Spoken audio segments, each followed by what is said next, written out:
तर त्या पहिल्या सत्राच्या समाप्तीकडे वळताना आपल्या सर्वांचे लाडके संमेलन अध्यक्ष आणि आमच्या सर्वांचे आधारस्तंभ आदरणीय डॉक्टर विश्वास सुतार साहेब यांना विनंती करतो की त्यांनी आपलं अध्यक्ष भाषण या ठिकाणी. सर्वांना नमस्कार. मुलांनो, आपल्या भारतीय संस्कृतीमध्ये जेव्हा आपण एकमेकासमोर येतो तेव्हा नमस्कार म्हणतो, आणि म्हणून नमस्कार म्हणणाऱ्याला प्रतिसाद म्हणून आपण पुन्हा नमस्कार म्हणतो. म्हणूया आपण असं नमस्कार. छान म्हणायचा आवाजात. Very good. आज 31वे बालकुमार मराठी साहित्य संमेलन, बालकुमार साहित्य सभा कोल्हापूर आणि न्यू हायस्कूल लेभापूर या दोन संस्थांच्या संयुक्त विद्यमाने इथं होत आहे. आणि या संमेलनाचा संमेलनाध्यक्ष या नात्यानं मी आता उभा राहिलो बोलण्यासाठी. खूप मान्यवर आहेत, आणखी साहित्यिक आहेत आणि मुलंही आहेत. तेव्हा अध्यक्षांच्या समोर असा प्रश्न आहे की या दोघांपैकी कुणाशी बोलायचं. विचारवंतांच्या सारखं बोलावं तर मुलांना जड जाणार, आणि मुलांसारखं मुलांशी बोलावं तर साहित्यिक म्हणणार खूपच सोपं बोलायला लागले. आपल्याकडे अशी पद्धत आहे की पंडित कुणाला म्हणावं की जो सोप्या गोष्टी असलेल्या अवघड करून सांगतो त्याला पंडित म्हटलं जातं. हां, आणि खरा शिक्षक असतो तो कसा असतो, जो अवघड गोष्टी अगदी सोप्या करून सांगतो. त्याला काय म्हणायचं, खरा शिक्षक. बरोबर. म्हणजे आता मुलांसोबतच मी बोलणार आहे जास्त, कारण आपण आज जमलोय ते मुलांसाठी जमलोय. हा यज्ञ आहे शब्दांचा आहे आणि तो मुलांसाठी आहे. मुलंही भले 50 भर आहेत, पण सर्व मुलांनो माझ्याकडे तुम्ही बघताय, सगळ्यांचं लक्ष आहे. मी जास्त नाही बोलणार तुमच्याशी, एक 10 मिनिटं मी तुमच्याशी बोलणार आहे. मला असं वाटत होतं की आता हे संपलं की मला बोलायला मिळणार. श्रीकांत पाटील बोलायला संपले की मी असं म्हणत होतो की आता चांगला बॅट्समन बॅटिंग चांगलं केलंय, लगेच जोडून मला बॅटिंग मिळणार. पण पुढं भरपूर बॅट्समन आलेत आणि धावा फलंदाज. बॅट्समन धावा नसतो, बॉलर असतो आणि त्याला बॅटिंग करायचं आहे, आणि शेवटच्या ओव्हरला 25 धावा काढायचे. आता बघूया किती धावा निघतात. अगदी छान वातावरणात आपण या ठिकाणी आहोत. मुलांनो, हा जो तुमचा रस्ता आहे ना, नेबापुरातून थोडं आपटीला जातो, आपटीतून खाली नावलीत उतरतो. तर मला जेव्हा असं वाटतं की निसर्ग डोळे भरून पाहावा, तेव्हा मी शाहूवाडीला जाताना किंवा येताना याच मार्गे जातो. मी पावसाळ्यात विशेषतः नावलीतून खाली उतरतो तेव्हा माझ्या डाव्या हाताला छान भाताची शेती दिसते. कधी पाहिलाय आपण निसर्गाचा? हा निसर्ग आपल्याला ऊर्जा देतो. जसं निसर्ग ऊर्जा देतो ना, तशी माणसं ऊर्जा देतात, आणि जशी माणसं आपल्याला ऊर्जा देतात तसं तिसरी आणखी एक महत्वाची आपल्या आयुष्यातली गोष्ट आहे ऊर्जा देणारी, ती आहे पुस्तकं. आणि पुस्तकांचा मेळावा, माणसांचा मेळावा म्हणजे साहित्य संमेलन. आणि त्यातल्या त्यात आणखी बालकुमार साहित्य संमेलन ही एक वेगळीच गोष्ट आहे. हे तर मुलांसाठी संमेलन आहे. मला एका गोष्टीचा आनंद आहे की हे 31वे साहित्य संमेलन आहे. म्हणजे 30 पूर्ण झालेले आहेत, 3 दशक पूर्ण झालेले आहेत, आणि 4थ्या दशकातलं पहिलं पुष्पाचा मी अध्यक्ष होतोय. याचा मला खरंच आनंद आहे. बालकुमार साहित्य सभेचा मी ऋणी आहे. मुलांनी वि. स. खांडेकर नावाच्या लेखकाचं नाव ऐकले काय? पहा, विष्णू सखाराम खांडेकर. मराठीला पहिलं ज्ञानपीठ पारितोषिक ययातीसाठी मिळालं ते खांडेकरांचं. खांडेकर कोल्हापुरात राहायचे आणि त्यांचे एक लेखनिक होते. खांडेकरांचे लेखनिक म्हणजे खांडेकर सांगायचे आणि लिहून घेणारा एक माणूस होता.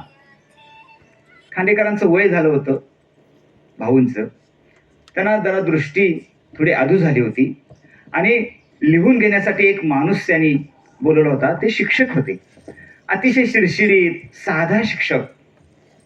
त्या शिक्षकाचं नाव आहे रावा शेवडी गुरुजी. शिक्षकाचं नाव काय आहे? शेवडी गुरुजी. आणि किती छान गोष्ट आहे, त्या शेवडी गुरुजींना 1994-95ला असं वाटलं असावं की आपण अशी एक संस्था सुरू करावी की जी मुलांच्या मध्ये काहीतरी निर्माण करेल. आणि जी संस्था निर्माण झाली त्या संस्थेचं नाव काय झालं? बालकुमार, मराठी बालकुमार साहित्य सभा कोल्हापूर. शेवटी गुरुजींनीच रोप लावलेलं आहे. ते वाढत वाढत वाढत वाढत गेलं. आता 2026 आलो. मध्ये किती माणसं आली. त्यातलं एक मित्र मी नाव सांगणार तुम्हाला आणि मी थोडे माझे विचार मांडणार आहे. त्यातलं एक नाव आहे की जे तुम्ही जसं बसलाय ना तसं मी माझ्या गावात बसत होतो, शाळेमध्ये, हायस्कूलमध्ये. मला खरंच आठवतंय तो काळ.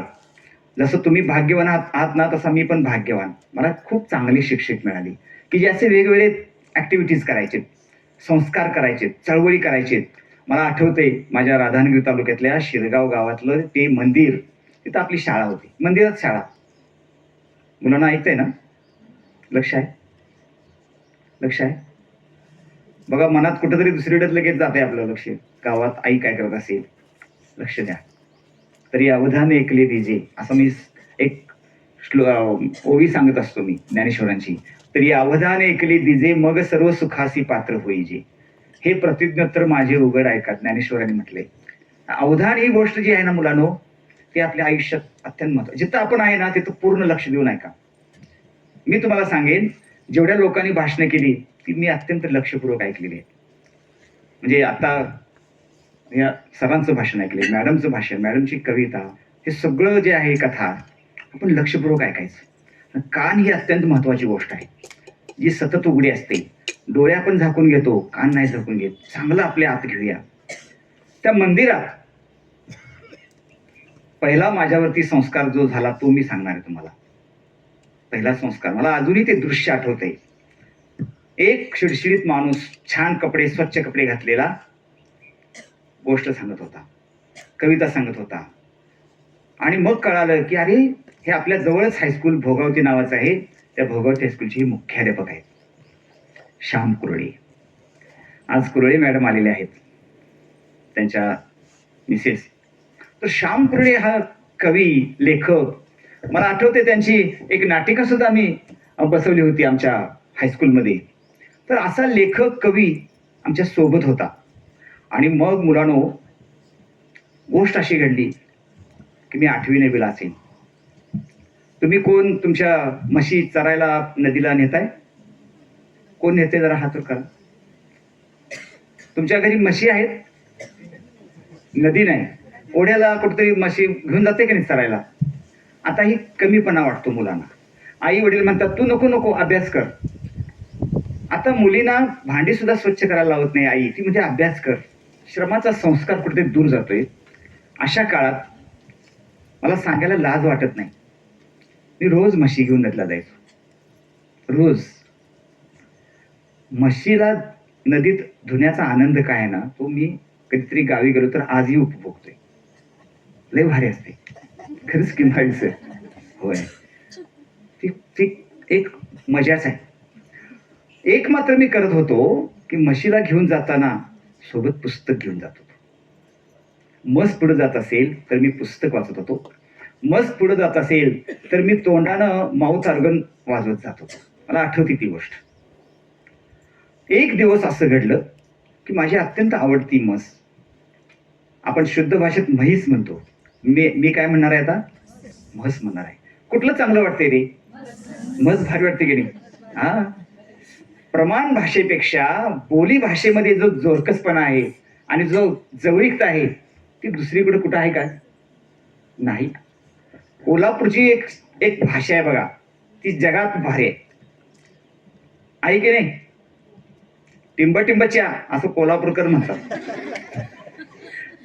नाही म्हणत. जे रांडचे हा शब्द कुठं आहे? कोल्हापुरात आहे. अजून आहेत शब्द बरं का भरपूर, सांगत नाही. इथं सांगितलं बघा सरांनी, खड्डा म्हणतात पण आपल्याकडे काय म्हणतात? डबरा म्हणतात. हे शब्दच भारी आहेत. तर आमची म्हस मला खूप आवडायची. तिचं माझ्यावर प्रेम जास्त, माझं तिच्यावर जास्त प्रेम. आणि मी तिला रोज घेऊन जायचो. आणि एक दिवस असं घडलं की नदीमध्ये धुता धुता म्हशीनं माझ्यापासून एक उसळी मारली आणि ती पोहत पोहत नदीच्या पलीकडे गेली. इतकी चांगली म्हस आज कशी बिघडली, असा मला प्रश्न पडला. मी पण मग काय केलं, कपडे काढली, पलीकडे पोहत पोहत गेलो. जसा मी येईन तसं म्हस अधिकच पळत निघाली, अधिकच पळत निघाली. लोकांच्या शेतात नासधूस करायला लागली. मी तिच्याकडे धावत गेलो, धावत गेलो. कसं तरी तिला परतवलं आणि पुन्हा अलीकडे आणलं. पुन्हा अलीकडे आणलं. मी कपडे वगैरे घालेपर्यंत म्हशीनं धूम टोकली. आता आणि अडचण निर्माण झाली. आज म्हैस अशी का करत असेल असा मला प्रश्न पडला. मी तसंच आवरलं, मी धावत धावत धावत धावत म्हशीला गाठलं. म्हशीला कसं तरी पकडलं, तिची दोरी पकडली आणि ओढत ओढत ओढत तिला गोट्यात आणली. गोट्यात दावं बांधलं. आता मी काय करेन? आता काय करेन? काय कराल तुम्ही रे मुलांनो? छान छान छान मस्त तिच्या पाठीवर हात फिरवणार. मला इतका राग आला होता. अरे इतके दिवस मी हिच्यावरती प्रेम करतो, हिला आपलंसं करतो, आणि ही म्हैस अशी का करायला लागली आज? तिनं मला इतकं आज दमवलंय.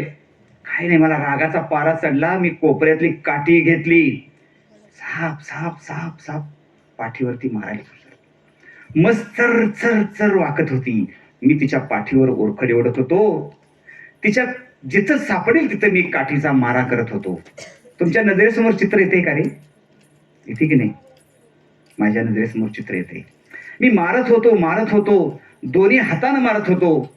म्हैस मात्र अशी चर चर वाकत होती. एक फटका माझा म्हशीच्या शिंगावर पडला आणि माझ्या हातातलं घड्याळ तुटून बाजूला पडलं. घड्याळ तुटून बाजूला पडल्यानंतर माझं मारणं थांबलं. माझं लक्ष घड्याळाकडे गेलं आणि लगेच माझं लक्ष म्हशीकडे गेलं. म्हशींच्या डोळ्यांकडे गेलं. म्हशीच्या डोळ्यात काय असेल? काय असेल? असेल पाणी? अरे म्हैस जनावर आहे, परंतु तिच्याही डोळ्यात मला पाणी दिसलं. तिच्या डोळ्यातलं पाणी पाहून माझा सगळा राग, तर पाणी द्यायचं, सगळा राग माझा गेला दूर. आणि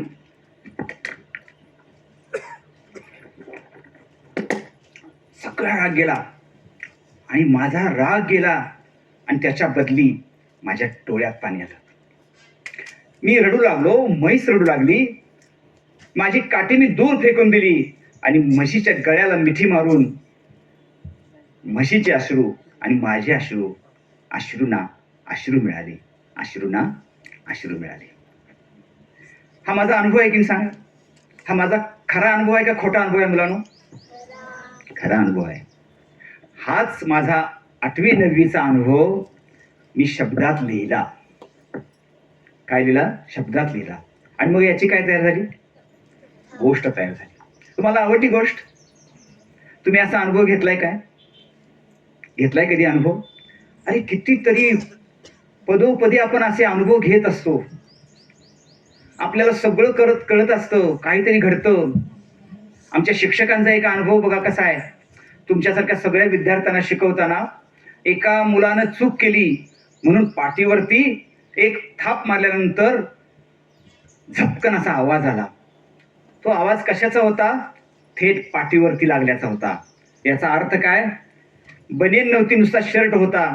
शर्टही फाटलेला होता आणि पाठीवरती लागल्यानंतर त्या शिक्षकामध्ये बदल झाला. याची कथा होऊ शकते, याची गोष्ट होऊ शकते. बालकुमारांचं साहित्य, आता मी तुम्हाला जी गोष्ट सांगितली ती तुम्हाला जर कळाली असेल तर ही गोष्ट मूल्याची आहे, चांगल्या प्रेमाची आहे. आहे की नाही सांगा? तुमच्या बाबतीत असं घडू शकतं.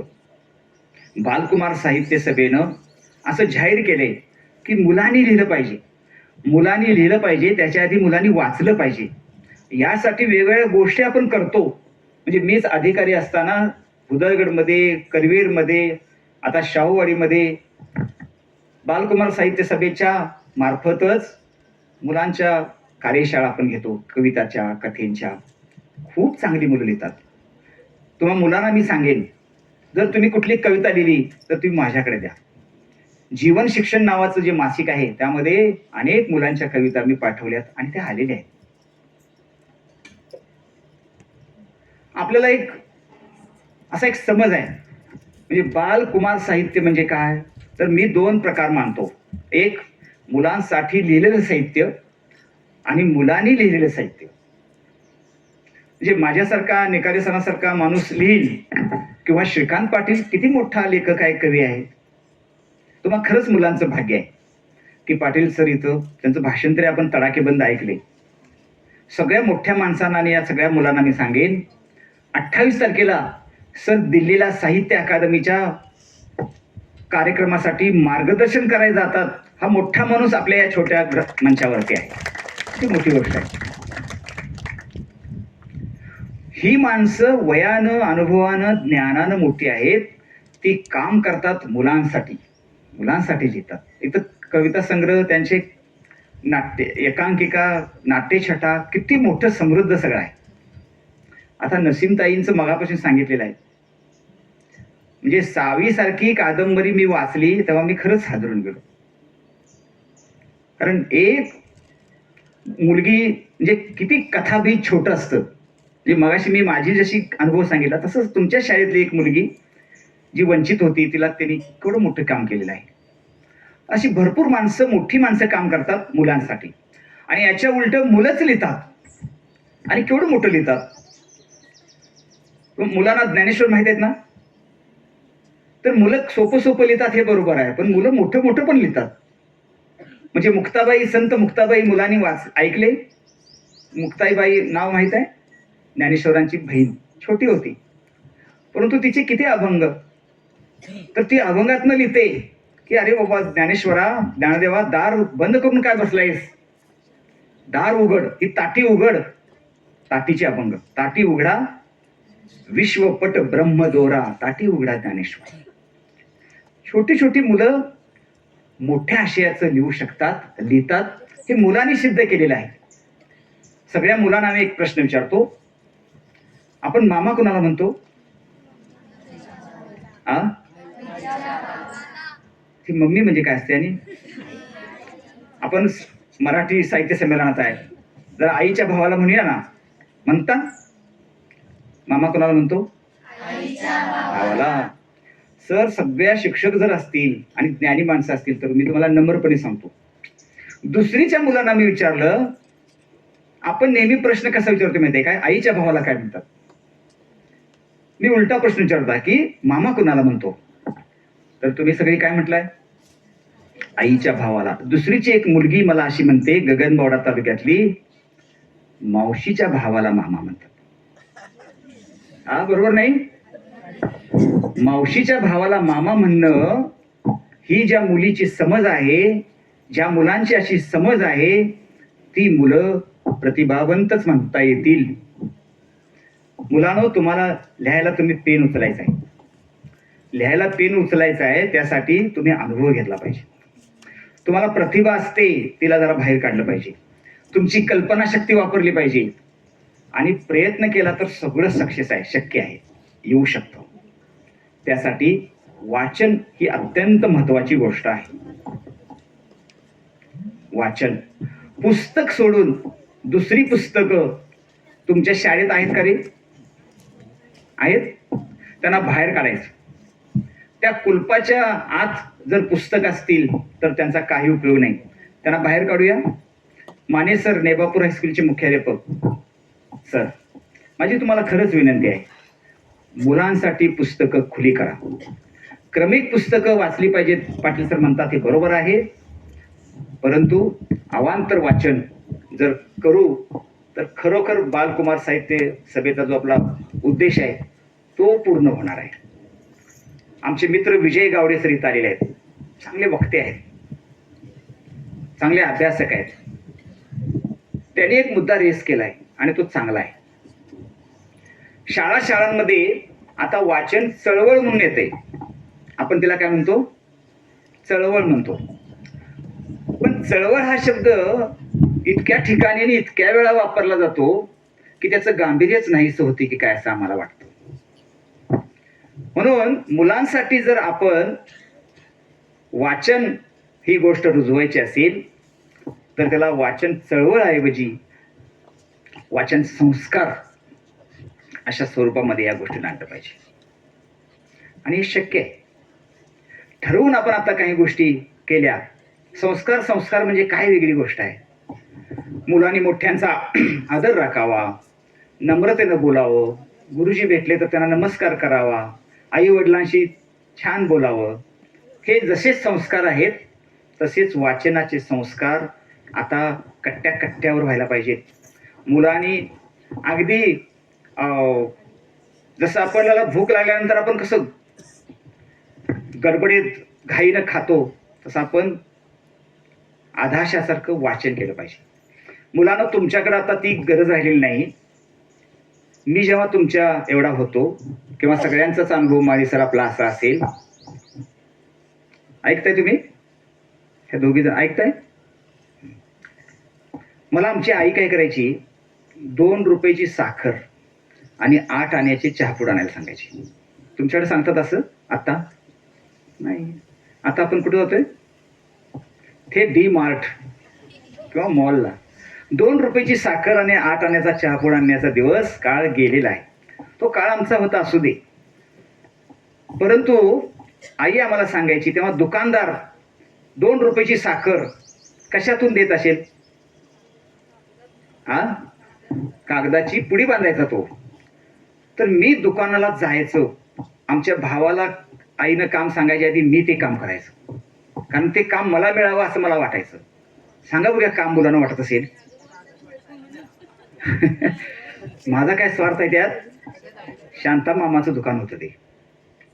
तर तो बांधून द्यायचा, एकदम धावत पळत यायचं आणि त्या डब्यात साखर ओतली की तो कागद आपल्याला मिळाला पाहिजे. तो वर्तमानपत्राचा, जुन्या वर्तमानपत्राचा कागद आणायचा, उजेडात आणायचा आणि तो पूर्ण वाचून काढायचा. ही जी भूक होती, आधाशासारखी भूक होती, ही माझी वाचनाची भूक होती. यावरती मी एक दीर्घ लेख पण लिहिलेला आहे, वाचन भूक म्हणून. तर तुम्हा मुलांना सांगतो मी, जर आपलं केस छान वावत असेल तर आपण रिबीन खरेदी करतो की नाही? करतो की नाही? पाय सुरक्षित राहा म्हणून बूट खरेदी करतो की नाही? चप्पल खरेदी करतो, पॅन्टला बेल्ट खरेदी करतो, घड्याळ घेतो. हे आपल्याला आवश्यक आहे म्हणून घेतो. तसंच आपलं मन आणि बुद्धी सक्षम होण्यासाठी आपण आता पुस्तक घेतली पाहिजेत. छोटी छोटी पुस्तकं वाचलीत. म्हणजे माझ्या वेळी चांदोबा होता, कुमार होतं, किशोर होतं. तुमच्यासाठी सुद्धा अजून चांगले चांगले वाचनाचे बरेचसे पुस्तकं आपल्याकडं उपलब्ध आहेत. ती तुम्ही वाचावीत. ह्या मंचावर जेवढे लोक बसलेले आहेत त्यांनी सुद्धा पुस्तकं भरपूर प्रकाशित केलेली आहेत, लिहिलेली आहेत. तिकडं तेली मॅडम आहेत. सगळेच लोक. भोळे सर तुमच्या शाळेचे शिक्षक आहेत का? हो का? चांगले गायक आहेत आणि त्यांचा मोठा मंच आहे. आणि आज नवरूप सूत्रसंचालनाच्या निमित्तानं मला त्यांचं पाहता आलं की अत्यंत छान त्यांनी आपल्याशी संवाद साधलेला आहे. बालकुमार साहित्य सभेनं 31वं साहित्य संमेलन या प्रांगणात घेतलेलं आहे. ऐतिहासिक भूमी लाभलेल्या या ठिकाणी घेतलेलं आहे. त्यांचं अभिनंदन मी करतोच. पण सकाळपासून आपण ग्रंथदिंडी काढलेली आहे. हे अत्यंत जोशपूर्ण आणि उत्साहानं आपण काढलेले आहेत. त्यात मुलं मुली सहभागी झालेले आहेत. स्वतः डॉक्टर श्रीकांत पाटील टोपी घालून अगदी वारकऱ्याच्या रूपात सकाळपासून इथं होते. आत्ताचं हे उद्घाटनाचं सत्र आणि माझं भाषण संपल्यानंतर आपण कथाकथन, परिसंवाद, कवी संमेलन असं बालकुमारांसाठी असलेल्या कवितांचं सगळं ऐकणार आहात. चांगले राज्यावरनं 2 कवी इथं आलेत, ते बोललेले आहेत. खैरे सरांसारखा निवेदक सूत्रसंचालक इथं आहेत. आम्ही दोघं एकत्र गेले 2-3 वर्ष व्हॉट्सअपवरनं भेटतोय, पण आज फिजिकली भेट झालेले मनोहर भोसले, आम्ही व्हॉट्सअपवरनं कारण भेट झालेली नव्हती, आज प्रत्यक्ष सर दिसलेले आहेत. माळी सर, प्राचार्य GP माळी. मुलांनो, काही माणसं ही वयानं मोठी असतात, ज्ञानानं मोठी असतात, अनुभवानं मोठी असतात आणि ही माणसं आपल्या समोर सदैव असलीच पाहिजेत. आज माळी सर या संमेलनाला आशीर्वाद द्यायला आलेले आहेत असं मी मानतो. सर म्हटले की मला तर निमंत्रण नाही, तर म्हटलं निमंत्रणाच्या पलीकडे आपण गेलेला आहात, माझ्यासोबत तुम्ही आलात तर खूप छान वाटेल. या माध्यमिक शाळेनं छान नियोजन केलेलं आहे, सूत्रबद्ध आणि शांतपणे हा कार्यक्रम, आणि सगळ्यांनीच कौतुक केलंय की मुलं इतकी छान शांतपणे बसलेली आहेत. म्हणजे आता कुठलाही शिक्षक मध्ये फिरत नाही की जरा गप बसा, पण छानपणे तुम्ही या सगळ्या कार्यक्रमाला साथ देत आहात. माझी अशी इच्छा आहे की शेवटच्या सत्रांपर्यंत या मुलांनी याचा लाभ घ्यावा. तुम्हाला छानशी अशी भेट मिळणार आहे. तुम्हाला 2 भेटीपैकी कुठली भेट आवश्यक वाटते? आम्ही एक मिठाईचा बॉक्स देणार आहोत आणि एक पुस्तक देणार आहोत. दोन्हीपैकी एकच मिळणार. काय पाहिजे? खरंच? बरोबर? पुस्तक पाहिजे? चला, 200 रुपये देणार आहेत आणि एक पुस्तक देणार आहे. काय पाहिजे? पुस्तक पाहिजे. तुमचे वडील असे तुम्हाला म्हणणार आहेत की तुम्हाला मी एक ड्रेस घेणार आहे आणि एक पुस्तक घेणार आहे. वडिलांच्याकडनं काय मागायला घातलं? निश्चित. क्या बात आहे. इथून पुढे एवढं जरी केलं तरी साहित्य सभेचा आजचा उद्देश आहे तो सफल संपूर्ण होईल असं वाटतं. थँक्यू, धन्यवाद, जय हिंद. हॅलो.